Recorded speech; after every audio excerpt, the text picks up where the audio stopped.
حضرت انس بن مالک حدیث کے راوی، میری طرف دیکھیے گا، حضرت انس بن مالک حدیث کے راوی ہیں، توجہ کرنا۔ کہتے ہیں ایک بی بی حضور کے پاس آئی، اپنا علاقہ چھوڑ آئی، آ کے کھڑی ہوئی تو اس نے کہا حضور میں خاندان بھی چھوڑ آئی ہوں، سسرال بھی، میکا بھی، ننیال بھی، ددیال بھی، میں ہر ایک کو چھوڑ آئی ہوں، میں جائیداد والی تھی وہ بھی چھوڑ آئی ہوں، مال دولت بھی چھوڑ، ایک میرا بیٹا تھا جوان وہ میں ساتھ لائی ہوں۔ سونیا یہ آپ کی نوکری کرے گا اور میں حضرت فاطمہ کی ڈیوٹی کروں گی، میں حضرت عائشہ کے برتن دھویا کروں گی، میں بھی نوکری کروں گی، حاضر ہے۔ فرماتے ہیں رسول پاک نے بچہ اصحاب صفہ میں رکھ لیا، اصحاب صفہ میں، اور بی بی کو نبی پاک صلی اللہ علیہ وسلم نے عورتوں کے ساتھ متعین کیا۔ حضرت انس کہتے ہیں وہ نوجوان بڑا پیارا، بڑا میٹھا، بڑا دھیما، بڑا وفاشار، وہ سبق اچھی طرح یاد کرتا، وہ نماز دلچسپی سے پڑھتا، وہ حضور کی باتوں کو غور سے سنتا، وہ رسیلا، وہ سنجیدہ، وہ کم گو، وہ میٹھا، وہ پیارا۔ کہتے ہیں بڑی دلکشا طبیعت، اس کی مقناطیسی سی شخصیت، طبیعت کھنچی چلی جائے اس کی طرف، بڑا حسین و جمیل وہ نوجوان۔ اس ماں بیٹے کے تذکرے ہونے لگے کہ بڑی جائیدادیں چھوڑ کے آئے، بڑے مال والے، انہوں نے بڑی قربانی دی ہے، ہر رشتہ ناتا توڑ کے رب رسول سے یارانہ لگایا ہے، اللہ بڑا بے نیاز ہے۔ وہ بچہ بیمار ہو گیا، شدید علیل ہوا۔ حضرت انس بن مالک فرماتے ہیں ہم قریب جا کے بیٹھے تیمارداری کرنے تو اتنا علیل ہوا کہ اس کا وجود کانپنے لگا۔ کہتے ہیں کچھ ہی دیر گزری تو اس نے کلمہ پڑھا، روح پرواز کر گئی، روح پرواز کر گئی، سننا روح پرواز کر گئی۔ کہتے ہیں نبی پاک صلی اللہ علیہ وسلم کو بلایا، حضور آئے تو آنکھوں میں آنسو۔ نبی پاک صلی اللہ علیہ وسلم نے سر پہ ہاتھ پھیرا اور پہلے حضور نے جملے ارشاد فرمایا تم غسل دو، کفن دو، میں خود اس کا جنازہ پڑھاؤں گا۔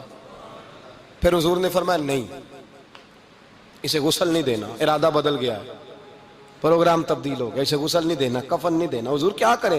فرمایا اس کی اماں کو جا کے بتاؤ۔ یہ نہیں فرمایا بلا کے لاؤ، اماں کو جا کے بتاؤ۔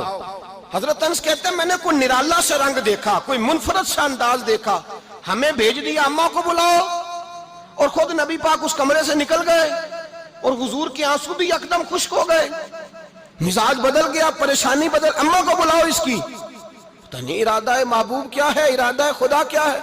کہتے اس کی اماں کو جا کے خبر دی تو ماں کو تو بس کوئی اتنا بتا دے کہ بیٹا سائیکل سے گر گیا ہے، سائیکل سے گر گیا ہے۔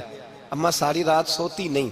ایک شاعر نے کہا تھا ایک مدت ہوئی میری ماں نہیں سوئی، میں نے ایک رات کہا تھا مجھے ڈر لگتا ہے، ایک رات کہا تھا مجھے ڈر لگتا ہے۔ یہ اپنے اپنے رنگ ہوتے ہیں، اپنا اپنا انداز ہوتا ہے۔ رمضان شریف کا مہینہ آتا تو میری اماں جی کہاں گری کا تیل منگاتی، چیزیں منگاتی، اور پھر زبردستی میں منع کرتا کہ اماں جی نہیں یہ آپ کیا کر رہی ہیں، میں تو تیل ویسے بھی ذرا کم استعمال کرتا ہوں، تو رگڑ رگڑ کے، اور نہیں کتابیں بڑی موٹی ہیں، فلاں چیز بڑی موٹی، اس کا رنگ تھوڑا نرالا ہے۔ اور یہ جو ماں کا رنگ ہے نا، اس جیسا رنگ دوسرا ملتا بھی کوئی نہیں دنیا میں۔ یہ اپنی مثال آپ ہی ہے۔ اماں کو کہا تیرا بیٹا، اماں ذرا دوڑی، گری، پھر اٹھی، پھر گری، پھر اٹھی، پھر گری، روتی ہوئی آئی۔ کہتے ہیں پیچھے وہ روئی، لیکن جب بیٹے کی میت کے قریب آئی تو اب نہیں روئی۔ کہتے ہیں ہمارے چہروں پہ نظر دے ڈالی اور کہنے لگی تمہارا کلاس فیلو فوت ہو گیا ہے، واقعی چلا گیا ہے؟ کہاں پردہ کر واقعی کہاں؟